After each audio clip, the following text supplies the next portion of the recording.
Hello everybody and welcome. I'm your host Captain Awesomeness and we are back at it on KartKraft trying to chase that golden number of 55.181.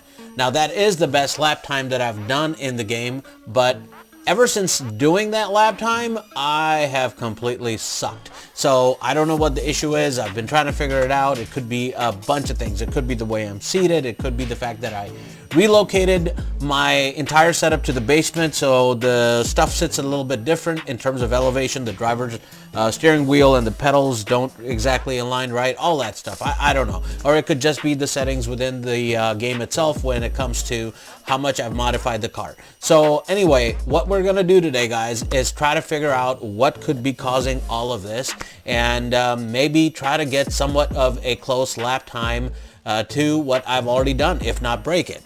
So, but before starting also, may I mention, you may or may not see either one or both of my cats kind of hanging out. I'm kind of looking around, and right now I see spots of hair that they've left behind. Not so happy about that, but I'll take care of that as soon as I'm done. I just happened to actually notice as I was recording and looking at myself on the monitor. So a little embarrassing, but you know, we'll make do. It is a basement after all, so it's not like I hang out here very often, but now I will. So with that in mind, all right, let's get started and transition into being in the game. Also, guys, before I begin, one more thing I wanted to add, and that is that you may see that my setup is a little bit different. I've done some changes to the way I record myself. I'm still using the same old handy dandy lavalier mic that I have, but what's different is the kind of camera that I'm actually using. I am, I was using a Canon DSLR for recording myself, but the problem I was running into was storage space and battery life, and then on top of that, some preset what look like settings that I cannot change. One of the issues that I've had is that my video recordings can be ridiculously long, and then I have to edit them down to an acceptable 10 to 15 minute time frame. But what I have experienced is that in the middle of the recording, it just automatically stops. I don't know what it is. I have no idea how to control that. So I decided to get myself a different camera. So I got myself a webcam, which makes me really look a lot better, maybe a little too good.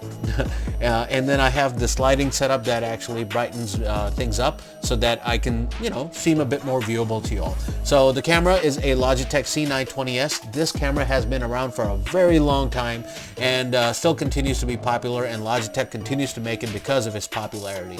So that's the great part about it. But anyway, let's get back into racing. Alright, so let's get this baby rolling.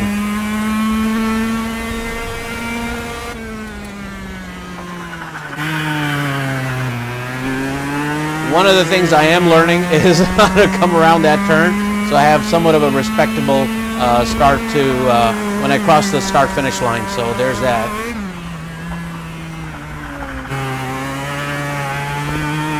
I seem a little excited with the way I'm moving my steering wheel, at least I feel like it, and that's just because I'm figuring out a different way to try to go through this course so I can get a much better split time. Right now I just went through the first split at 19.043.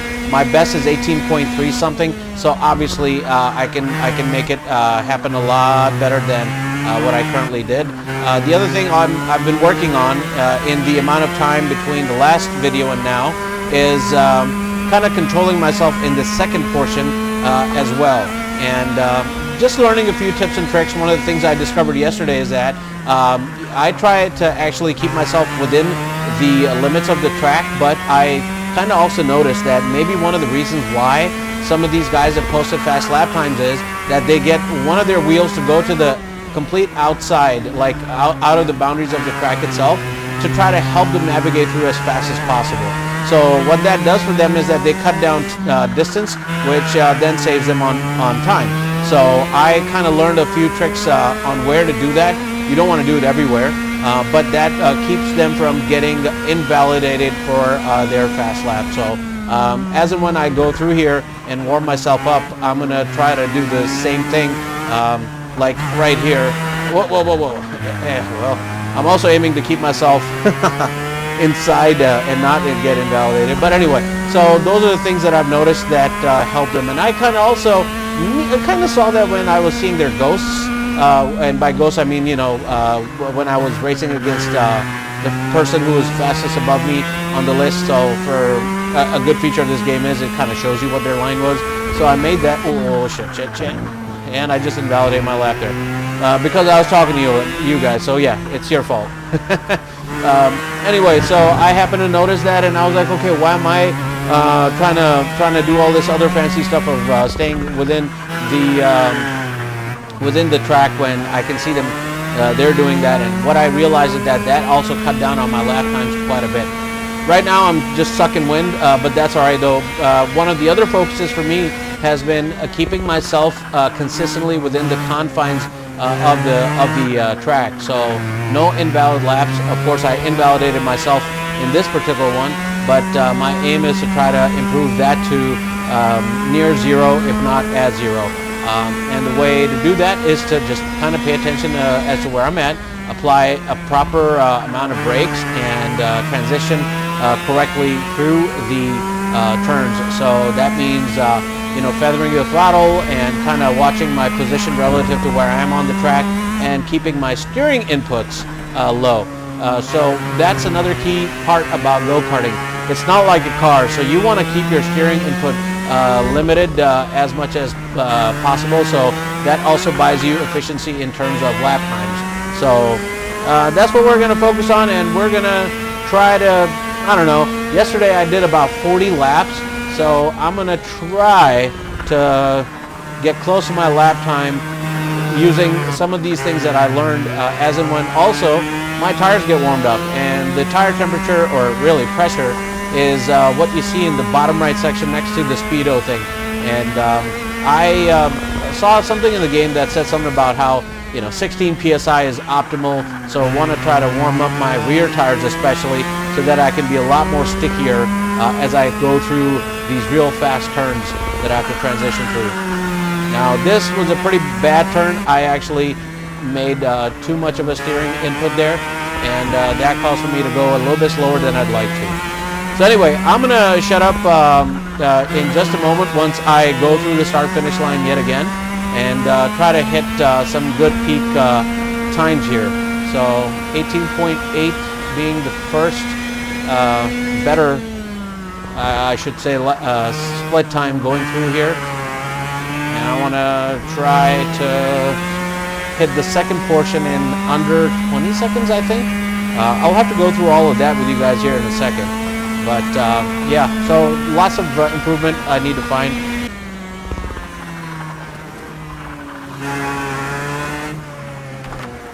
And we just invalidated ourselves. Son of a pup. Right when I was on the right flow of things. But, you know, that's just how it is. Alright.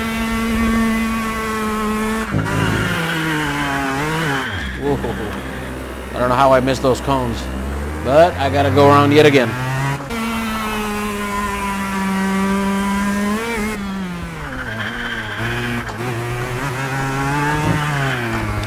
As we invalidate our lap again. Not 55.1. Oh Lord. That's what you get. That's what you get for going too hot.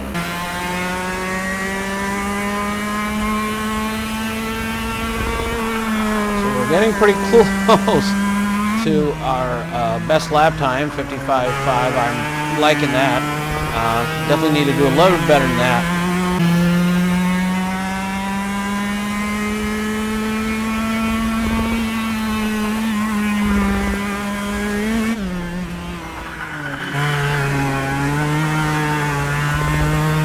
Kinda okay. I'll take it.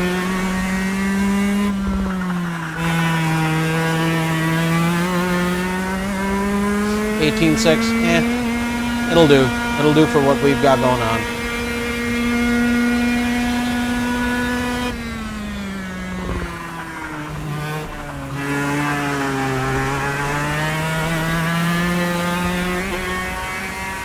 It's probably the fastest exit I have probably made from there, and let the lap timer do the talking.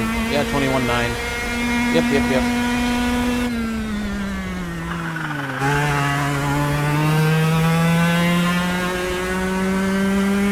might be it. 54, 50. Oh my God. Oh man. Less than a tenth away from the best lap time I did. Wow. That just is so sick. The fact that I got there. So in a way, I guess mission accomplished. So wow guys, 55.260 to me is still a win. Yes, it was not 55.181, which has been my best lap time, but I gotta tell you, that got me pretty excited. I found a couple of things that helped me accelerate to the point where I can do a lot better than I was in the past. So I'm pretty excited about that. The fact that I found my mojo and was able to do this. Oh, excellent. And I love the screenshot that I got of my session. That's pretty cool. And yes, I have changed the way I look in the virtual world. But anyway, before I cut this video short, I want to let you guys know that there is a couple of takeaways from this. And one of the takeaways is go by when I was in the Army, and it was, you know, winners never quit, quitters never win. And the point of that is that, you know, well, let me also say that along with that saying, there's another saying that I go by, that doing the same thing over and over again and expecting a different result is insanity. So how do I balance one with the other? The way to do that in my mind was I was not doing the same thing over and over. I was experimenting with different ways of trying to go around the track.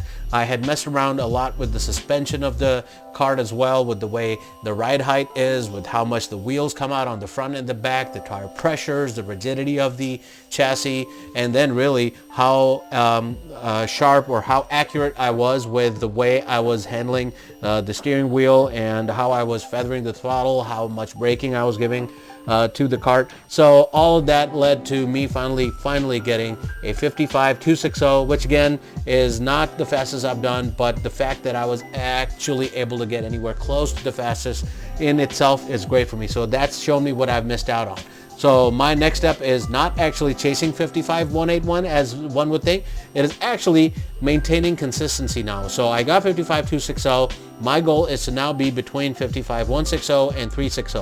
If I can continually do that lap after lap after lap, then I can say that I can improve myself into getting higher up on the list. All in all, I'm looking forward to that. This is real good news for me. Now I can slowly add on small modifications and get to my goal of making the top 10 in the world, no less in the US. So I kind of think that if I hit one of the two, that would be great. But that is all I have for you guys. Thanks for watching. Thanks for keeping up with my nonsense, guys. And for those who are going to be celebrating, a Merry Christmas to you all. And for those not celebrating, hey, you know what? Festivus for the rest of us. Until the next Apex, guys. See ya. Bye-bye.